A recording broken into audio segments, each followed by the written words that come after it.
സുഹൃത്തുക്കളെ നമസ്കാരം. ഞാനിപ്പോൾ ഉള്ളത് കോഴിക്കോട് ഫറൂഖ് എന്ന് പറഞ്ഞ പാലത്തിന്റെ അടിയിലാണ്. അപ്പൊ അത് ചോദിക്കുക, അനക്കെന്താ ഇതിന്റെ അടി പണി? ഞാനിങ്ങനെ ജോലിയൊക്കെ കഴിഞ്ഞു വന്നാല് നമ്മുടെ നാട്ടിലുള്ള നിർമ്മിതികളൊക്കെ ഒന്ന് ചെക്ക് ചെയ്യും. ഇനി ആരും ഇതിനെ ഏൽപ്പിച്ചില്ല. പക്ഷെ ഒരു പൗരൻ എന്ന നിലയ്ക്ക് ഞാൻ ഇതൊക്കെ ചെയ്യലുണ്ട്. അപ്പൊ ഞാനത് നിങ്ങൾക്ക് കാണിച്ചു തരാം. നമ്മുടെ നാട്ടിൽ ഞാൻ ഇതിന് മുന്നേ ഇതിന്റെ വീഡിയോ ഇട്ടിരുന്നു. അന്ന് എന്നെ കുറെ ആളുകൾ വന്ന് ചീത്തയൊക്കെ പറഞ്ഞിട്ട് പോയി. അതിന്റെ പുറത്തൊക്കെ പെയിന്റ് അടിച്ചിനി. അടീന്റെ അവസ്ഥ എന്താന്ന് ശരിക്കും ഞാനിപ്പോ നിങ്ങൾക്ക് കാണിച്ചു തരാം.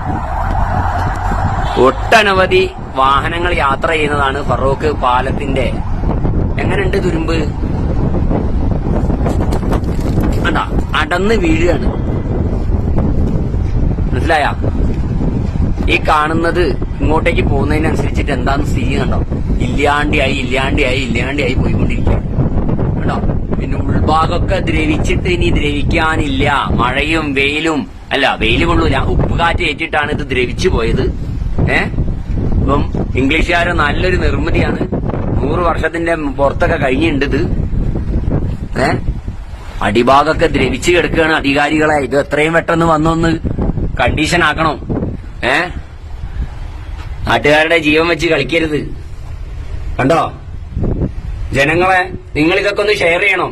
കക്ഷി രാഷ്ട്രീയം മറന്ന്, ജാതി മതം മറന്ന് നമ്മൾ ഒരുമിച്ച് നിന്നിട്ടില്ലെങ്കിൽ നമുക്ക് ഇവിടെ ഒന്നും ഉണ്ടാവില്ല. ഇക്കോലത്ത് പോയാല് ഇതുണ്ടോ, ഒരു നെട്ടാണ് ഈ കാണുന്നത് ദ്രവിച്ചിട്ട്. ഇതാ തുരുമ്പിടിച്ചെടുക്കാം കേട്ടോ. ഞാൻ കളവ് പറയില്ലല്ലോ, നിങ്ങൾക്ക് കാണില്ലേ? മൊത്തം ദ്രവിച്ചെടുക്കാണ്. ഇതാ അടിഭാഗമൊക്കെ ഓട്ടയാണ്. കണ്ടോ, എന്റെ കൈ ഇപ്പുറത്തുകൂടെ വരും. ഒരു ഭീമ ഓട്ടയാവണമെന്നുണ്ടെങ്കിൽ ഇത് അപ്പൊ എത്രത്തോളം ബലക്ഷയത്തിലാണ്. തകർന്ന് വീഴുന്നതിന് മുൻപ്, ആളുകൾ മരണപ്പെടുന്നതിന് മുൻപ് ഇതൊക്കെ വന്നൊന്ന് ക്ലിയർ ചെയ്യണം. അതാ പോകുന്ന ട്രെയിന്. കണ്ടോ, ഈ കാണുന്നതിന്റെ മേലെയാണ് ഈ പാല് നിൽക്കുന്നത്. അതിന്റെ നെറ്റൊക്കെ ദ്രവിച്ച് ഇനിയൊന്നും ദ്രവിക്കാനില്ല.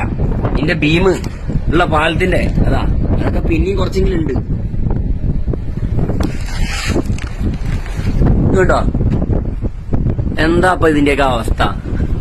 ഇവിടെയുള്ള ഉദ്യോഗസ്ഥരൊക്കെ എവിടെയാണ്? ഉറങ്ങുക. നിങ്ങൾ സർക്കാരിനെ തെറ്റിദ്ധരിപ്പിക്കുകയാണ്. ഇതൊക്കെ വളരെ കണ്ടീഷനാന്ന് പറഞ്ഞിട്ട് സർക്കാർ നിങ്ങളെ മാസം ശമ്പളം തന്ന് തീറ്റി പോറ്റുന്നത് ഇതൊക്കെ വന്നൊന്ന് നോക്കാനാണ്. അല്ല, നിങ്ങളോട് ഉറങ്ങിക്കിടക്കാനല്ല പറയുന്നത് സർക്കാർ. ജനങ്ങളുടെ ജീവനും സ്വത്തിനും വില കൽപ്പിക്കണം. ഇതൊക്കെ കണ്ടോ, ഒരു മെയിൻ പാലത്തിന്റെ അവസ്ഥ ഇക്കോലത്തിലാണെങ്കിൽ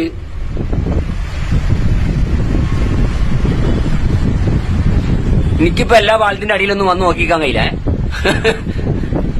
അധികാരികളെ ഉണരണം. വളരെ മോശമാണ് ഇതിന്റെയൊക്കെ അവസ്ഥ. എന്റെ അമ്മ, നോക്ക്.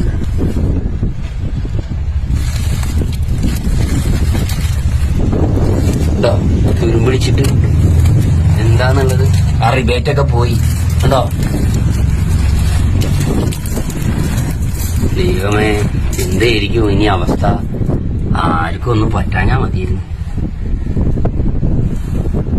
സുഹൃത്തുക്കളെ, ഇതൊക്കെ ഒന്ന് ഷെയർ ചെയ്ത് കൊടുക്കണം. ഞാൻ നിങ്ങളോട് ഷെയർ ചെയ്യാനൊന്നും പറയില്ല. പക്ഷെ നിങ്ങളിത് ഷെയറൊക്കെ ചെയ്താലേ ഇവരിത് വന്ന് നന്നാക്കുള്ളൂ.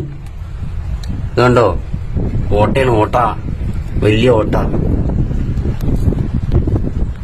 തുരുമ്പെടുത്ത് ഉദാമായി കിടക്കാണ് കേട്ടോ.